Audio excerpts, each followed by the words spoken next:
Demikian penayan saya yang pandang sama Pungli. Acara selanjutnya adalah penyerahan plakat penghargaan bagi maaf Bapak. Selanjutnya adalah sambutan dari Bapak Irjen Polisi Dr. Agung Makbul. Kami persilakan.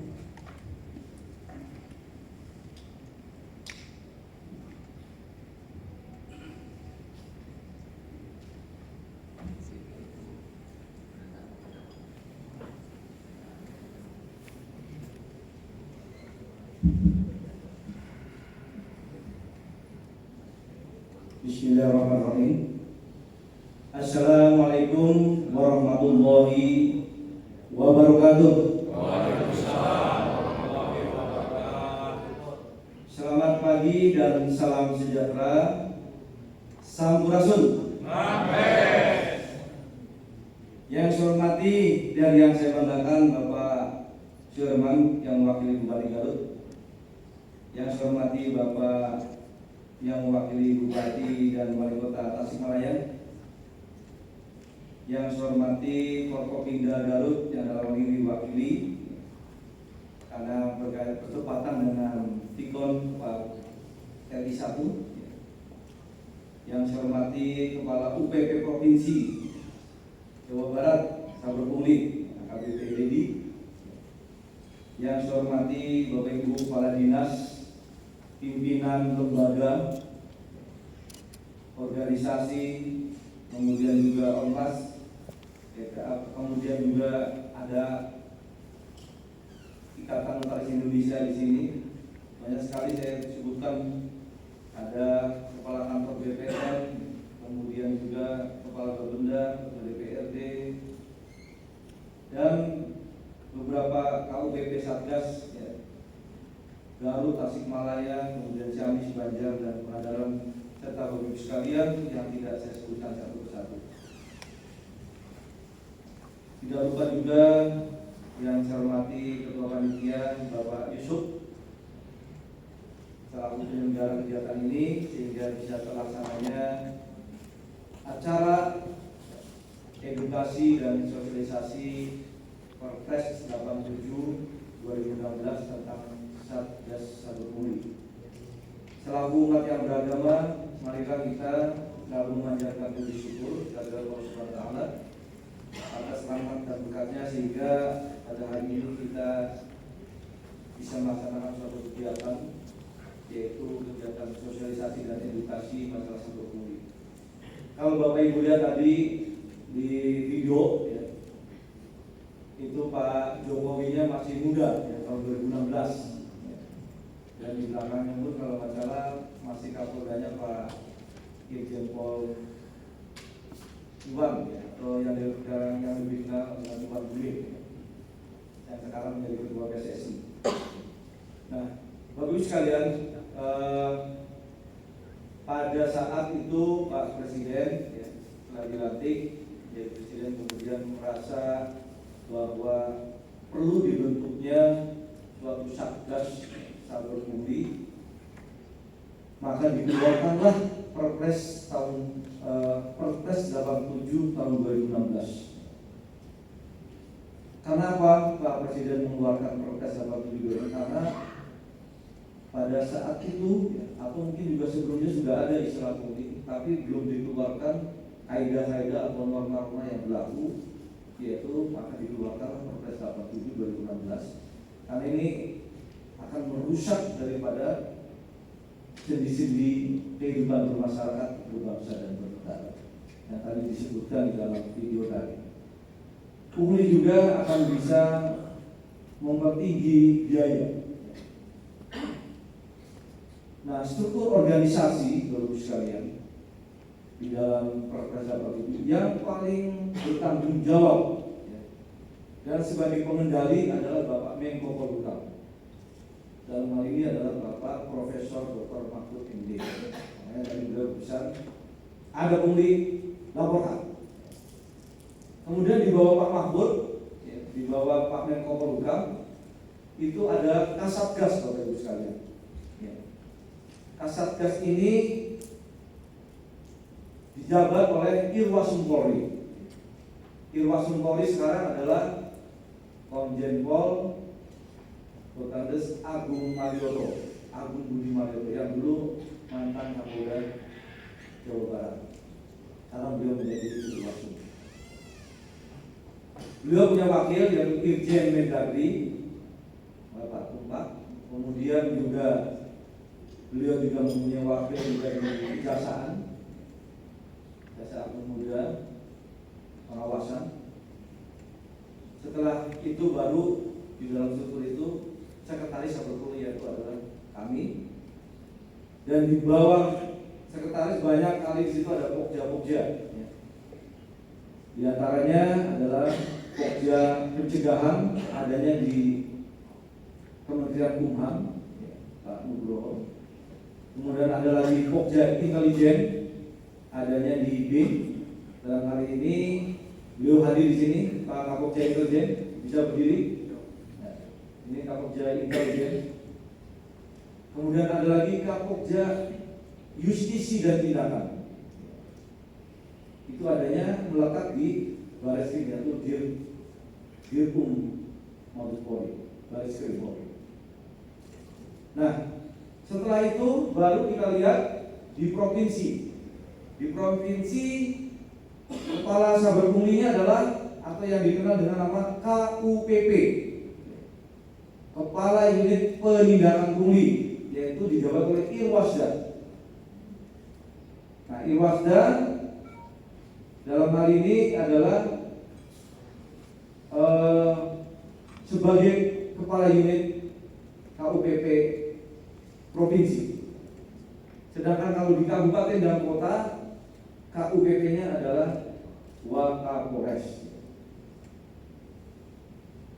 Mereka tidak bekerja sendiri, tetapi dibantu oleh dari pihak kejaksaan, kemudian dibantu oleh dari Inspektorat Provinsi sebagai yang pendanaannya, begitu juga Inspektorat Pemerintah Daerah.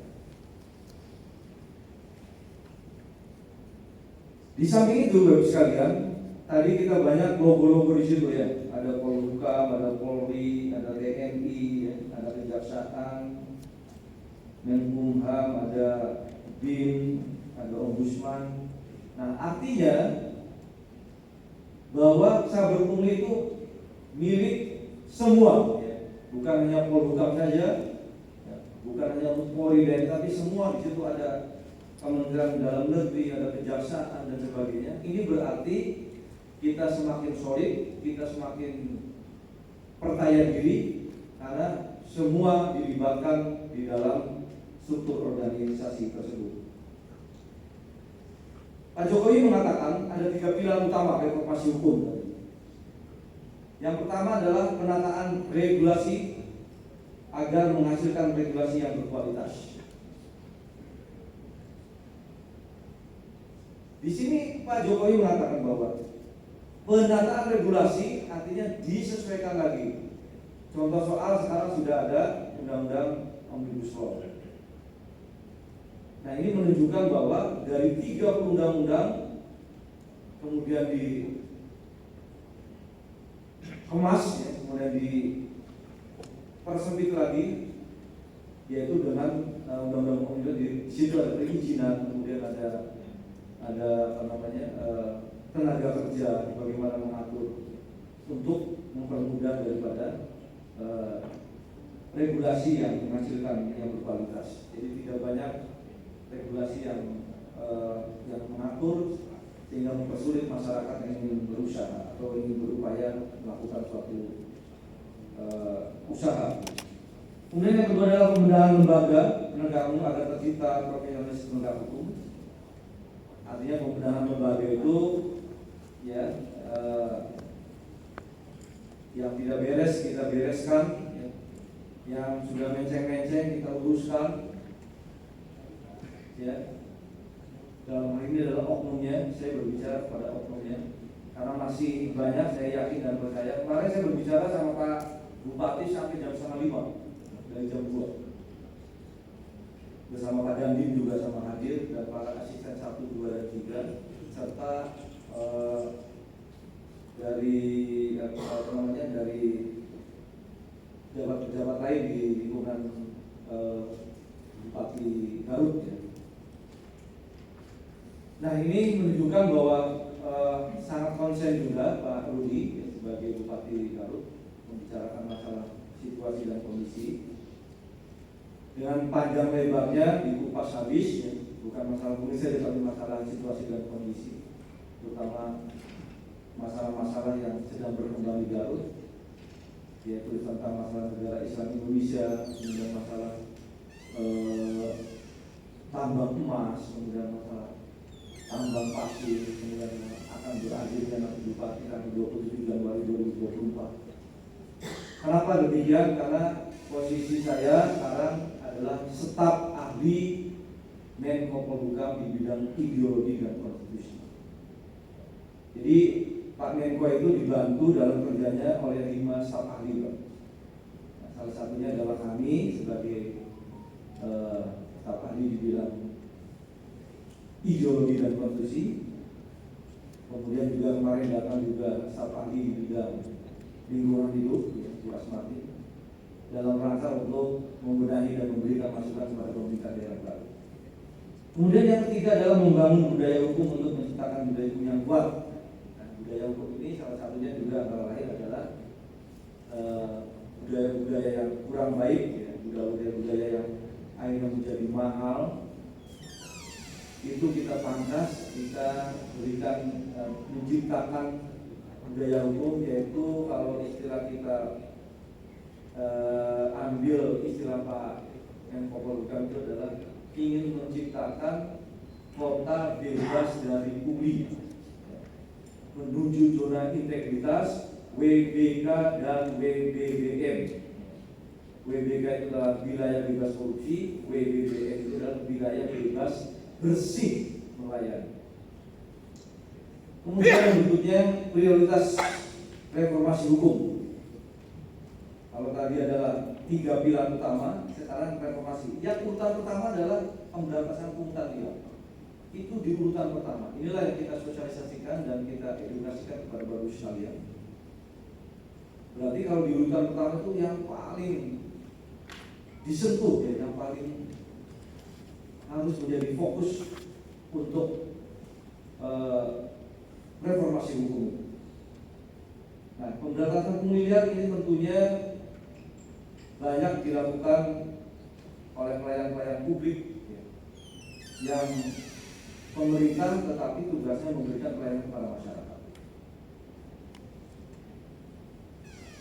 Pungutan liar memang kalau kita lihat sudah membudaya dan seperti tadi di dalam video mengatakan Pak Jokowi harus kita berantas. Harus kita berantas karena kalau dibiarkan Bapak Ibu sekalian itu akan merusak sendi-sendi kehidupan bermasyarakat, berbangsa dan bernegara. Ada satgas saja masih banyak yang melakukan pungli, apalagi tidak ada satgas. Wah, sudah carut marut negara kita ini. Carut marut, kemudian birokrasi yang terlalu lama, ya. Kemudian biaya juga malah tinggi. Pengurusan tanah yang perizinan, wah, di sektor perizinan yang sangat sudah berbelit dan sebagainya, ya, sehingga ini harus kita luruskan. Saya katakan sekali lagi adalah oknumnya. Masih banyak pelayan-pelayan publik yang baik. Yang kita mau kikis habisnya adalah oknumnya. Seperti kata Pak Jokowi bilang, dan Pak Menko Polhukam, ada murid segala kota. Itu namanya kalau kita pinjam di nama Islam itu adalah whistleblower. Apa itu whistleblower? Whistleblower itu adalah orang yang berani, ya, staf yang berani melaporkan kepada petugas tentang tingkah laku atau behavior atau attitude, tingkah laku pimpinan yang melakukan tindakan-tindakan yang tidak sesuai dengan hukum yang berlaku. Itu pengertian daripada whistleblower. Ya, jadi ada keberanian, ya, ada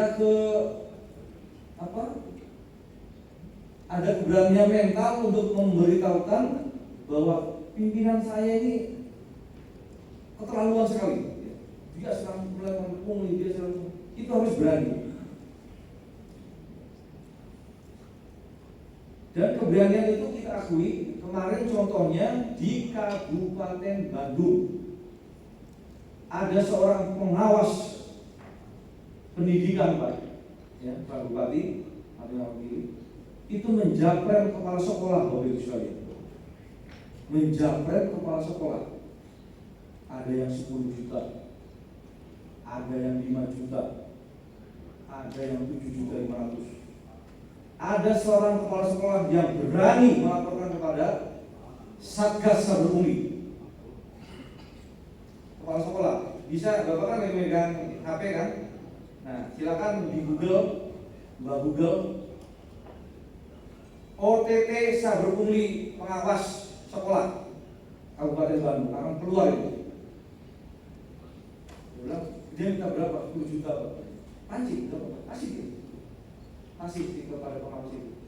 Katakanlah berinisial N, ibu-ibu, malah ibu-ibu berani. Karena ini yang harus kita kikis nih, yang begini-begini nih. Sama bapaknya berinisial A. Ya. Kasih aja, berapa? Dia mau transaksinya di luar jam kerja, jam 5. Kasih, dipancing, begitu pas lagi transaksi, petugas kita OTT datang langsung ditangkap dia. Kita serahkan kepada UPP Provinsi Jawa Barat. Benar nggak Pak Didi? Nah, Pak Rusman, benar nggak? Sudah divonis. Berapa sekarang? 1,5 tahun. Ya, jadi saya tidak ngarang-ngarang nih, saya bukan dongeng nih ya. Ini bukan dongeng, ini kenyataan. Kemudian yang kedua kemarin Januari saya tangkap lagi, kasih pengukuran tanah, kasih pendaftaran, kasih sengketa BPN. Banten, boleh silakan dibuka lagi di internet karena Bapak lagi megang HP. OTT Saber Pungli Lebak, Banten. 4 kasih saya tangkap semua lagi melakukan transaksi. Jadi ini nggak main-main.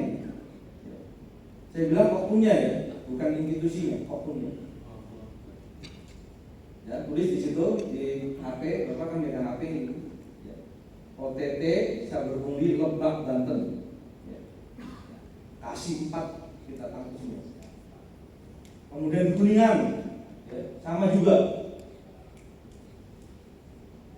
Bahkan kepala desa Kabupaten Bogor, ya, kepala desa Kabupaten Bogor yaitu Desa Sukamakmur. Setiap ada orang yang membuat rumah di situ dijapren 10 juta. Di Desa Sukamakmur itu karena membuat desa, karena membuat villa. Kebetulan yang membuat rumahnya orang pusat di Jakarta. Ada dicek di situ berapa klik babi, ya. Klik babi konten apa namanya itu, konten penting ya gitu ya, konten menarik. Hanya di setengah 12 Pak Menko telepon saya, Pak Makbul, itu gimana itu ada kepala desa menjapret mana? Oh siap, Pak Menko. Saya langsung telepon Pak Irwasdanya, waktu itu Pak Irwasdanya Kombes Pol Sumarso. Nah, sekarang udah jenderal ya. Pak Marso, saya barusan ditelepon Pak Menko malam-malam setengah 12. Mohon dicek ada kepala desa Sukamakmur Kabupaten Bogor menjapret para yang membuat rumah di situ dengan nilai rata-rata 10 juta. Wah, benar ini. Nah, maksud saya dengan cerita-cerita seperti itu, Pak, Bapak tolong sampaikan yang nggak benar-benar sampaikan, harus berani. Berani kan kira-kira ini? Harus berani, karena untuk mengikis tadi, mengikis nilai-nilai yang kalau dibiarkan akan merusak, Pak. Ya, jadi dari pendidikan ada. Kemarin lagi Dukcapil Cirebon, ya, Dukcapil Cirebon Kabupaten, setiap satu KTP dimintai 350.000. Padahal KTP itu kan gratis kan? Iya Pak, Herman, gratis kan? Dimintain 350.000. Sekarang bukan masalah satu orang, dua orang, kali berapa ribu orang, kali berapa tahun, miliaran juga, benar nggak? Akhirnya saya tugaskan Pak Edwin, Pak Pokja, Intel, cek ke sana karena ada laporan sih, ada laporan ke kami, ke Satgas Pusat, ke Menko Polhukam. Cek, ternyata benar, udah, kamu undercover aja. Undercover itu artinya pura-pura jadi masyarakat biasa. Ternyata benar bagus sekali. Dia kami ini benar mana 350.000 direkam, analisa totalnya, kemudian barang buktinya ada jelas. Sekarang sudah putus berapa? 1,5 tahun kalau misalnya 1,5 tahun putus. Nah, itu kira-kira prioritas reformasi hukum dari berbagai macam, dari pendidikan, dari pertanahan, kemudian juga dari kepala desa dan sebagainya. Masih banyak lagi kalau yang saya ceritakan. Nah, yang kedua adalah pemberantasan penyelundupan, percepatan wilayah bisnis. Kemarin juga dapat juga di di DKI, ya. Layanan SIM STNK BPKB dan Sekra. Karena juga kayaknya dimutasikan. Betul deso namanya. Betul deso itu maksudnya semua perangkatnya dimutasikan semua diganti yang baru. Itu namanya betul deso. Nah, contoh-contoh seperti ini adalah merupakan suatu hal yang fenomena yang terjadi tentang masalah prioritas reformasi hukum. Kemudian yang pernah viral di Pelabuhan Tanjung Priok, ingat nggak Pak Jokowi ya? Yang pengurusannya kalau di pelabuhan itu wah sampai berapa hari katanya kan, padahal menurunkan barang itu sebentar aja. Terus kita turun. Pokoknya yang penting kalau ada informasi, insya Allah kita turun dan dilengkapi dengan bukti, pasti ada reaksi. Supaya apa? Supaya ada efek deterrent. Ya. Supaya ada ibarat apa yang diingatkan lah ya. Diingatkan bahwa sudahlah. Janganlah berbuat yang tidak baik. Karena Allah tidak menyukai pada orang yang berbuat jahat. Wallahu yuhibbul muhsinin. Allah tidak suka kepada orang yang berbuat jahat. Maka Allah yang suka. Tapi Allah suka pada orang-orang yang berbuat baik. Wallahu yuhibbul muhsinin. Allah suka kepada orang-orang yang berbuat baik. Sekalipun sebiji jalan. Tadi dikatakan Pak Yusuf, walaupun burung itu tidak akan bisa mematikan kebakaran hutan, ya nggak mungkin. Tapi dia si burung itu berusaha untuk ada upaya untuk memadamkan api, walaupun diketahui oleh teman-teman yang lain. Mana mungkin kamu bisa memadamkan api yang begitu besar? Tapi jawaban burung tadi kalau saya amati, walaupun bukan itunya, tapi dia ada upayanya untuk ikut serta partisipasi memadamkan kebakaran api. Kemudian yang berikutnya adalah relokasi lapas, lain-lain ini adalah salah satu daripada prioritas. Lanjut, ya. Menurut Kamus Besar Bahasa Indonesia, ya, menurut Kamus Besar Bahasa Indonesia, apa sih pungli itu? Ya, meminta sesuatu, uang, kemudian meminta barang juga bisa kepada seseorang, orang itu bisa lembaga perusahaan tanpa menurut aturan yang lazim. Makanya unsur-unsur pelayanan masyarakat itu dibuat besar-besar. Misalnya pembuatan tim berapa harus jelas di situnya. Pasang besar-besar itu di yang di Samsat itu. Pembuatan KTP gratis tidak dipungut bayaran. Pembuatan sertifikat tanah, syarat-syaratnya harus dipenuhi. Ini KTP, kartu keluarga dan sebagainya, pajak, kemudian jual beli dan sebagainya. Harganya dicantumkan sekian. Itu transparansi namanya. Nah, ini ada yang hanya mengukur aja begini, mengukur tanah 20 juta. Mengukur tanah segini hanya 5 hektar, 3 hektar, 30 juta. Nah, yang begini-begini kan nggak ada ketentuan hanya mengukur tanah, mending mengukur tanahnya sampai jalan begini, hanya pakai digital. Minta 20 juta. Mengukur tanah aja. Itu kejadian di Lebak. Nah, yang begini-begini Bapak Ibu harus kita berantas, nggak boleh dibiarkan. Ini yang mengakibatkan perumahannya jadi mahal. Harga rumahnya loh jadi mahal karena itu tadi. Padahal sebenarnya nggak sampai 20 juta mengukur itu nggak ada kok. Di dalam itu nggak sampai sekian.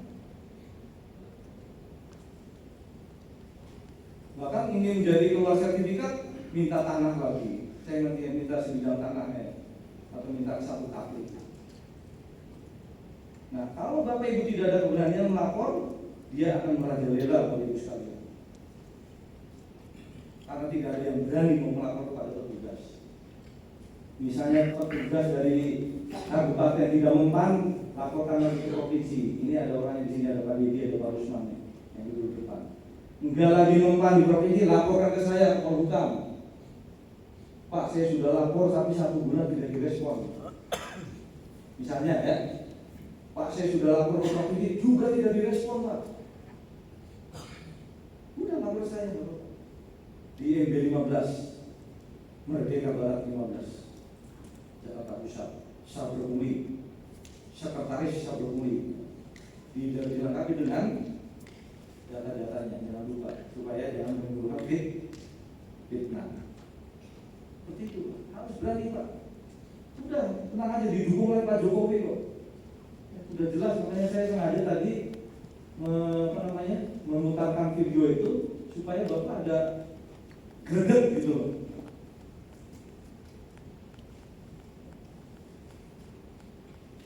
Jangan takut sama yang berbuat jahat itu. Negara harus hadir kalau seperti ini. Negara harus hadir. Nggak bisa dibiarkan mereka. Nah, sedangkan dalam perspektif tindak pidana korupsi, Bapak Ibu sekalian, penggunaan teknologi adalah perbuatan yang dilakukan seorang atau pegawai negeri, pejabat, dengan cara meminta pembayaran yang tidak berdasarkan peraturan yang membayar tersebut. Yaitu tadi minta sekian, kepala sekolah dimintain 10 juta, 7 juta, ini tidak. Itu harus kita kikis semua dari seluruh pelayanan publik ya. Ada titik rawan pungli yang harus kita lihat. Bayangkan, mulai dari akte kelahiran itu dari pungli Bapak Ibu sekalian. Keluar akte itu dari pungli, itu kan gimana teman? Mungkin bapak punya ibu punya cucu atau punya anak punya saudara. Untuk mendapatkan akte kelahiran itu dari pungli ya pakai 100.000, 200.000. Masuk lagi ke pendidikan. Ya. Nah ini di pendidikan banyak sekali, ada dana BOS, ya, bantuan itu dana-dana yang seharusnya tidak dikeluarkan oleh orang tua murid tapi dikeluarkan. Ini kasih tahu saja. Harus ada keberanian orang tua melaporkan sehingga tidak terus-menerus dia melakukan penggunaan. Sudahlah, stop. Kata Pak Menko, stop pungli.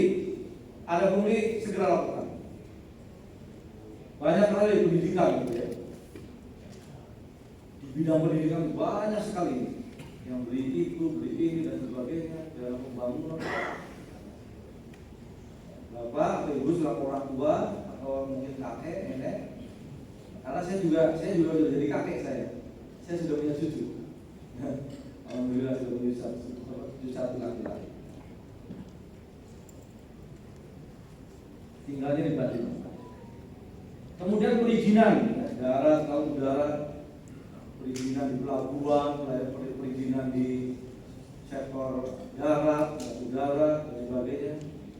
Nah, sekarang zamannya pandemi. Kemarin ada pungli di bagian itu, Pak, swab. tadi dibuatnya negatif, tapi dengan catatan bayar 1.500.000, bayar 2 juta. Nah ini kan nakal ini, ya, di bandara Cengkareng.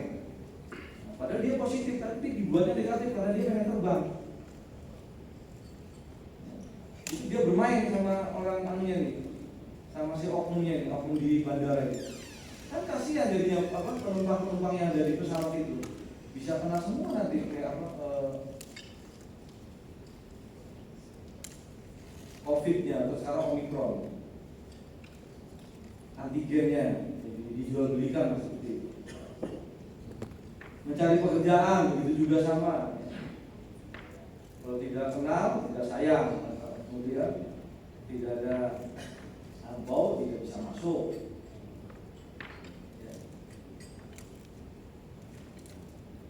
Jabatan juga sama, ya. Untuk mencari mendapatkan kepala dinas, ya, di sektor bupati ini menjadi kepala dinas harus ada duit, ada yang 200 juta, ada yang 300. Kemarin pernah tuh Bupati Cirebon, Pak Sanjaya, ya, menjadi kepala dinas, ada nggak kamu uang 200-300 ini? Nggak ada, no way. Akhirnya dipancing sama KPK, sudah berjalan kurang lebih 2 tahun, pernah dia masuk. Itu namanya jual beli jabatan pekerjaan. Sekarang sudah zamannya transparan, Bu, Bapak Ibu sekalian. Makanya tadi saya bilang whistleblower harus berani, ya, melaporkan tentang perbuatan-perbuatan tercela yang dilakukan oleh seorang pimpinan. Amal ma'ruf nahi munkar. Makanya saya bilang, saya datang ke sini memberikan semangat, harus berani. Jangan, saya kasihan itu masih saudara saya, Pak. Nanti itu nanti ada jenazah, kalau seperti itu ya sudah, nggak akan maju-maju. Namanya daerah itu nggak akan maju-maju karena diliputi dengan korupsi dan korupsi. Sekep jabatan udah duduk, sekepnya nggak keluar, padahal sudah ada di meja nih. Nah, tapi kalau nggak dikasih ampo, masih aja dilasi. Sekep jabatan begitu dikasih ampo, baru sekep jabatannya dikeluarin. Nah, kasih 500.000, kasih 1 juta, baru keluar sekep jabatannya. Padahal sudah ada di laci. Nah ini kan biasanya di orang-orang SDM nih, sumber daya manusia yang berkaitan dengan administrasi. Ini di sini ada para mahasiswa, ya, ada pelajar sebagai generasi muda. Jangan lakukan itu, ya. 10 tahun yang akan datang, pucuk pimpinan ada di tangan kalian. Ya. 15 tahun yang akan datang, kita sudah pada nggak ada atau sudah pada pensiun. Kalianlah yang akan menjadi rekrutmen, ya, yang akan menggantikan kita ini. Nah, kalau kalian mentalnya mental tempe, ya sudahlah, rusak negara ini. Jadi harus mental baja, harus mental baja. Sekep jabatan, buku nikah juga sama. Ini banyak kan di Kementerian Agama di Depak.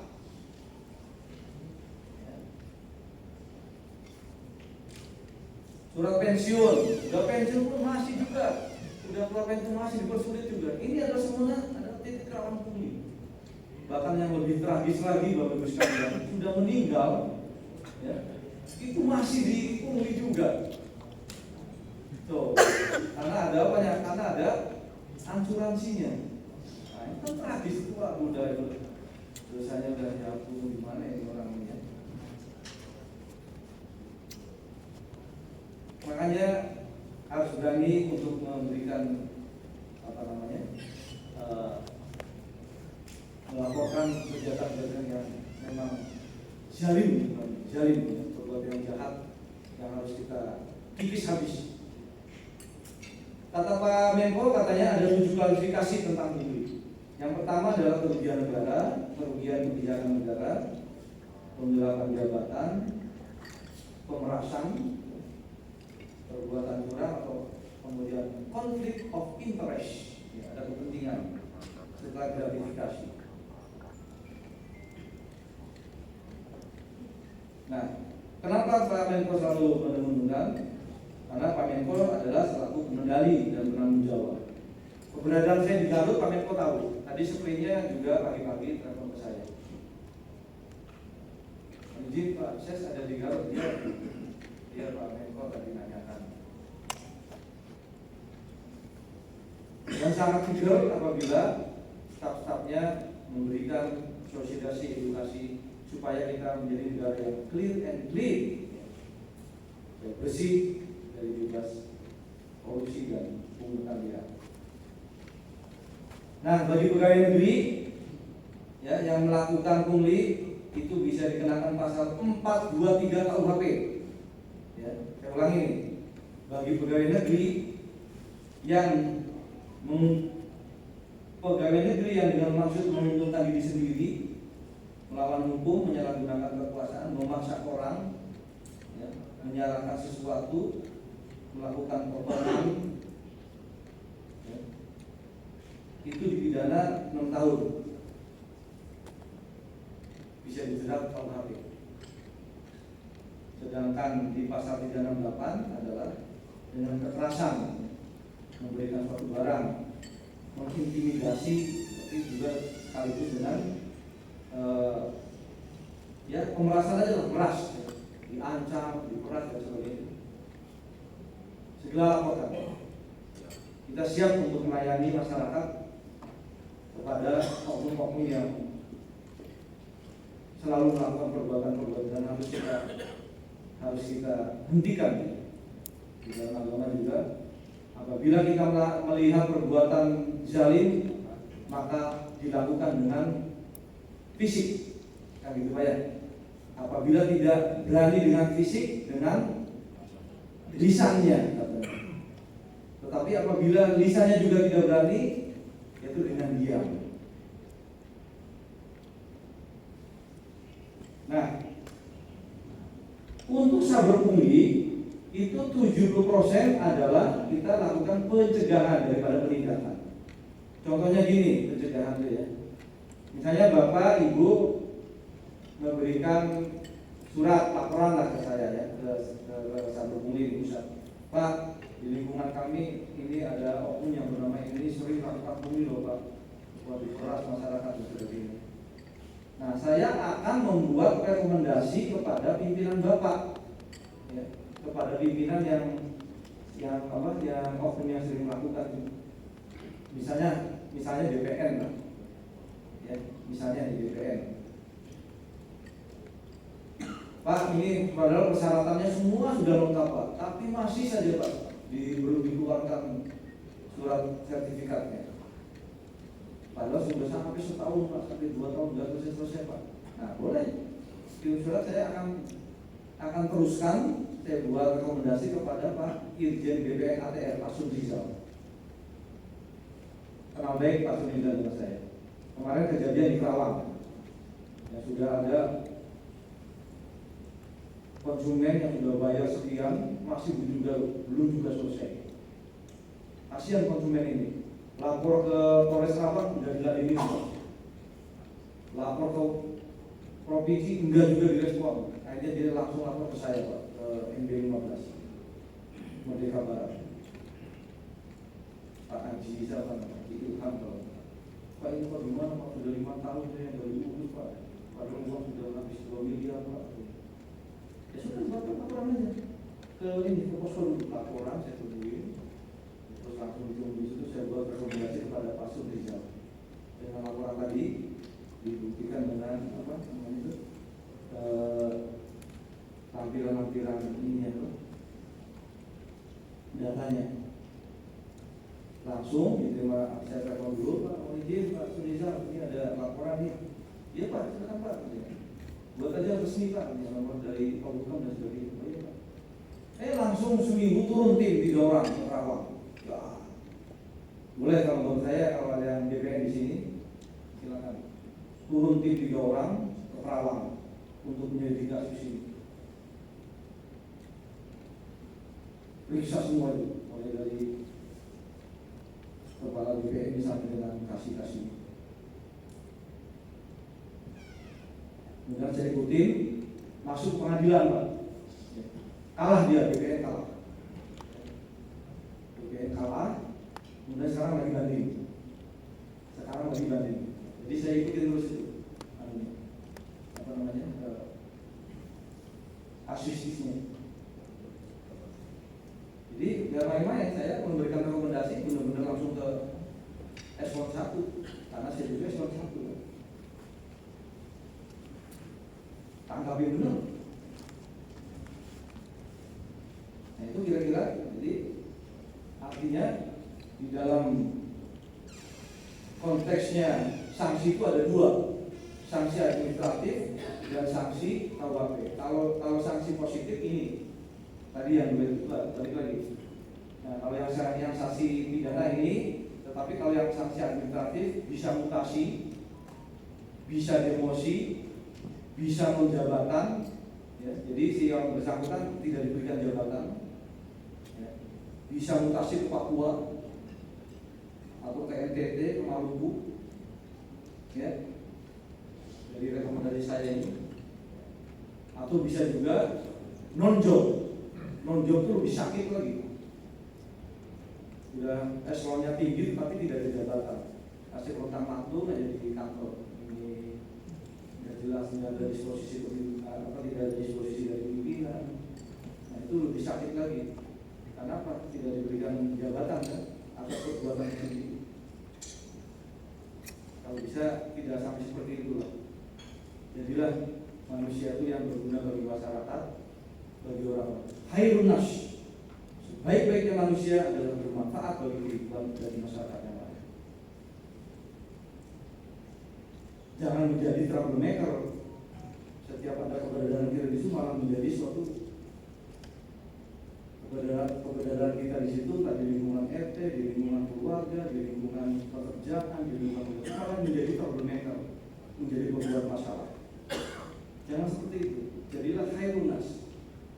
Jadilah manusia yang kebenaran kita di situ bermanfaat untuk kehidupan kita sendiri. Apa aja, ilmu apa aja. Lanjut, kata Pak Jokowi tanggal 29 November 2021 mengatakan, jangan mempersulit, mengambil pungutan liar dan memberatkan masyarakat. Masyarakat di sini banyak, masyarakat yang mengurus perizinan, masyarakat yang membuat KTP, masyarakat yang membuat SIM, masyarakat yang membuat paspor, masyarakat yang mengurus pekerjaan, buku nikah. Jangan mempersulit. Bangun pemerintah yang bersih dan bebas korupsi dan kritik itu dengan caranya tadi. Apabila ada yang mempersulit, maka segera laporkan dan negara harus hadir. Apabila ada yang laporkan ke KUPP, kabupaten, kota maupun provinsi tidak ditanggapi, bisa kena undang-undang pelayanan publik. Sekali lagi nih, apabila ada masyarakat lapor kepada pelayan publik kemudian tidak ditanggapi, apakah itu di kesehatan, apakah itu di pendidikan, pokoknya yang sifatnya pelayanan lah, kemudian tidak direspon, itu bisa dituntut oleh masyarakat itu dengan undang-undang pelayanan publik. Kena dia. Contoh, ya, tahun 2018 saya masih kompes waktu itu. 2016 ya. Di Polres Bajawa. Gimana Bajawa? Bajawa itu. Polres Bajawa itu di NTT. Jadi ada masyarakat lapor ke Polres, sudah ditanggapi. Masyarakat itu ngerti hukum. Digugat itu Kapolri. Tergugat 1 Kapolri, tergugat 2 Kapolda, tergugat 3 Kapolres. Di Polres Bajawa itu. Dengan kena undang-undang pelayanan publik. Karena tidak melayani publik. Akhirnya saya karena waktu itu di divisi hukum, ya, menerima surat kuasa dari Kapolri. Kapolrinya masih Pak Tito. Nah, saya menerima kuasa berangkat, saya ke Bajawa. 2 kali terbang, 1 ke Kupang, dari Kupangnya naik lagi pesawat lagi karena tinggi kan Bajawa. bersidang di situ kurang lebih 3 hari saya di situ. Yaitu dengan pasalnya adalah undang-undang pelayanan publik, bahwa polisi, Polres itu tidak mau menerima pelayanan masyarakat. Jadi hati-hati. Ya. Siapa-siapa yang bertugas pelayanan publik tidak merespon masyarakat, apabila masyarakat itu ngerti, dia bisa kena undang-undang pelayanan publik. Siapa saja, Pemda, kesehatan, pendidikan, siapa saja yang tugas pelayanan kemudian dia tidak melayani bisa. Pas kebetulan dibayar oleh orang yang ngerti hukum. Jadi diadukanlah si Polres ini sampai ke Kapolri, tergugat satu. Kemudian bisa terjadi kayak gitu, bisa. Kesehatan juga bisa. Ingat, misalnya ada yang sakit dilantarkan, misalnya orang itu yang ngerti ya, gugat si puskesmasnya atau gugat dinas kesehatannya dengan undang-undang pelayanan ini kena dia. Tergugat ya, tergugat 1, tergugat 2 ke pengadilan tata usaha negara. Nah, di sini makanya ya, penyampaian pidato ini pada hari ulang tahun yang ke-50 ya, Korpri 2021. Lanjut. Nah, yang tadi saya ceritakan ada di Bogor, di Bandung, kemudian di Lebak, ya, kemudian di Cirebon, kemudian di yang lain, itu dasar hukumnya pasal 4, ya, ayat 4, makanya saya garis bawahi merah. Jadi bukan sekedar nangkep-nangkep saja, ada dasar hukumnya. Ya, pasal 4 ayat 4, makanya saya garis bawahi merah, bisa melakukan operasi pertama-tama. Bisa, Satgas itu. Satgas bisa. Yang tadi saya sebutkan itu di Lebak, di Bogor, di Bandung, di Cirebon, Kuningan dan lain sebagainya. Ini sebentar lagi Lampung ya Pak Edwin. Ada sasaran di Lampung. Sebentar lagi mau berangkat Pak. Yang penting ada laporan ya, kita tanggapi. Kita punya dana untuk ke ininya, untuk ke lokasinya. Pusat itu diberikan anggaran oleh Pak Jokowi 18 miliar. Ya, saya ulangi, Pak Jokowi memberikan anggaran kepada Satgas Pusat 18 miliar untuk menertibkan para pelayan-pelayan masyarakat yang masih berbuat syarif itu, masih sering mungut-mungut meresahkan masyarakat. Kemudian pertanyaannya bagaimana di provinsi? Ada dananya di Inspektorat Provinsi. Ya, Pak Dedi ya.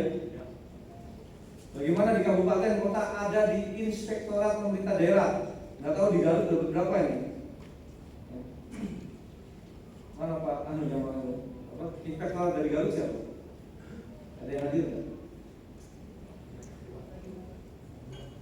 Ya, itu harus ada dianggarkan karena ini adalah dalam rangka untuk menuju zona integritas WBK dan WBBN.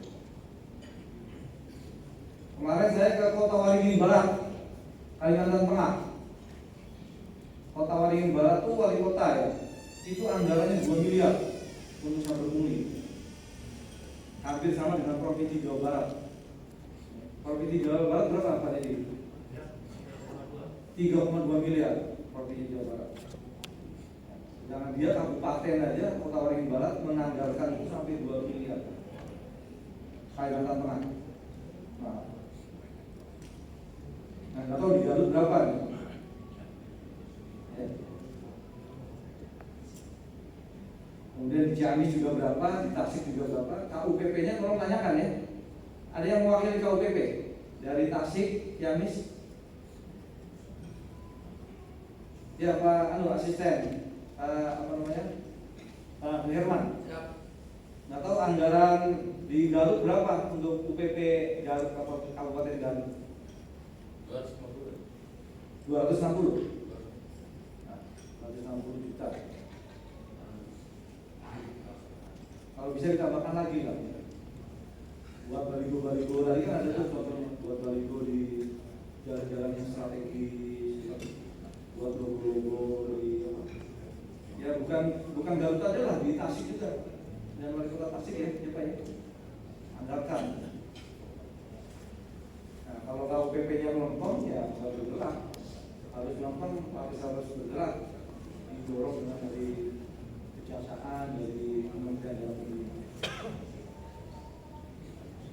Lanjut.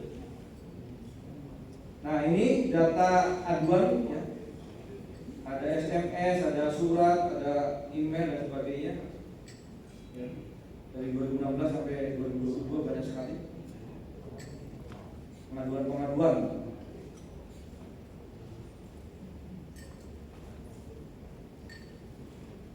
Pencegahan sosialisasi yang sekarang ini sudah banyak sekali, sudah 3 juta sekian.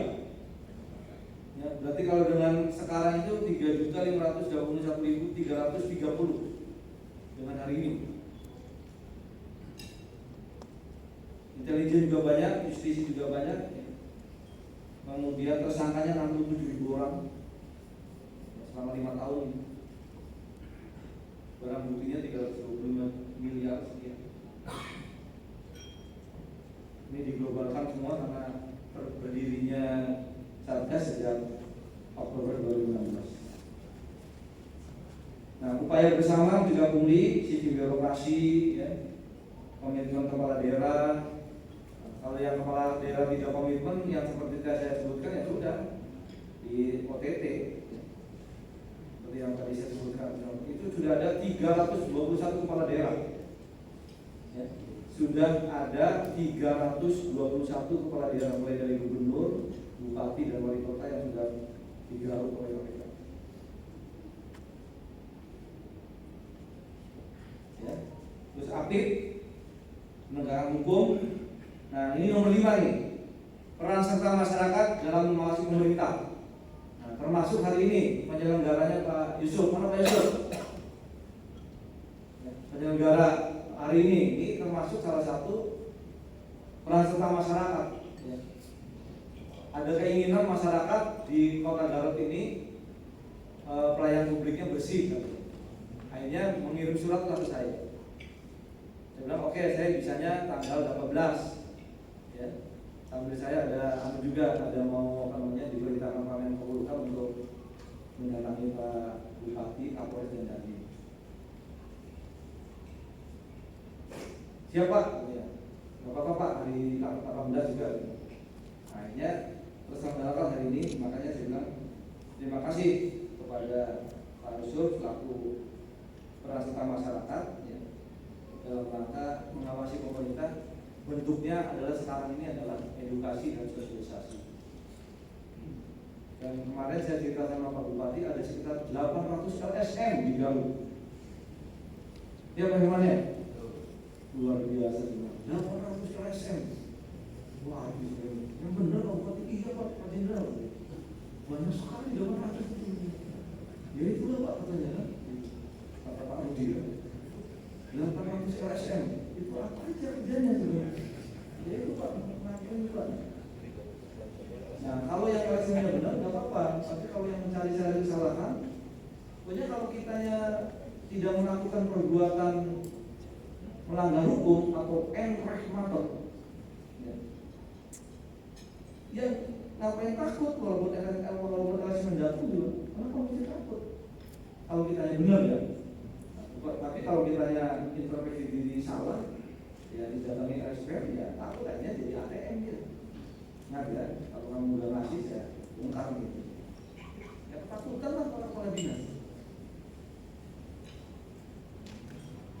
Makanya mulai dari sekarang sudahlah berbuat yang benar lah. Ya. Berbuat yang sesuai dengan aturan, sesuai dengan on the track, kaidah. Jadi siapapun yang akan nonton LSM, pakai yang nggak senang sama kita, kalau kitanya benar, insya Allah. Tapi kalau kitanya nggak benar, ya mohon maaf, banyak yang nyerang, mencari kesalahan, cari celah hukum. Akhirnya apa? Karena saking ketakutannya jadi ATM dia, ditakut-takutin. Nah, ingat ya, kalau kamu nggak ngasih saya akan bongkar rahasiamu. Begitu jadinya. Makanya tunggu lagi sampai sekarang ada 800. Makanya saya ngobrol sama Pak Rudi Gunawan Pak Bupati. Nah, jadi peran serta masyarakat ini boleh silakan saja siapa saja. Apabila ada pemerintah yang apabila ada pemerintah yang tidak benar, apakah itu Polri, TNI, Pemda, PUPR, Dispenda, siapa yang benar, laporkan aja. Kenapa? Nanti tadi sanksinya ada dua tadi kan, ada hukum positif dan ada hukum administratif. Hukum administratif dia bisa pindah nanti itu ke Papua, ke NTT atau ke Maluku. Nah ini tata cara pelaporannya, datang langsung boleh, ya. Kemudian mengirim surat juga boleh. Kalau langsung ke pusat ke Medan Merdeka Barat, kalau ke provinsi itu Kapolda, kalau ke kabupaten Pak Kapolres, ya, dibantu oleh kejaksaan, ya, karena kejaksaan juga tadi anunya kan lamanya banyak, ya, Saber Pungli itu lamanya bukan milik Polri aja bukan, tapi Polhukam juga ada, Pemda juga ada. Nah nggak tahu di Garut ini Pak Herman poskonya di mana ini? Posko Saber Pungli di Garut di mana? Inspektorat Pemerintah Daerah. Nah, nanti saya mau mengunjungi ya. Saya akan mengunjungi habis setelah ini. Kalau saya benar nggak ada. Kemudian surat yang ditujukan Satgas Pusat dan dilengkapi dengan data. Ini emailnya ada lapor@saberpungli.id. Terima kasih. Mudah-mudahan bermanfaat dan nanti ada sesi tanya jawab. Saya siap untuk berdiskusi atau bersharing dalam rangka menuju Garut menjadi kota yang bebas pungli dan menuju zona integritas WBK dan WBBM. Terima kasih. Wabillahi taufiq wal hidayah. Wassalamualaikum warahmatullahi wabarakatuh. Terima kasih kepada Bapak Irjen Polisi Dr. Agung Mahmud. Berikutnya adalah penyerahan plakat penghargaan bagi Bapak Bupati atau yang diwakili Bapak Bupati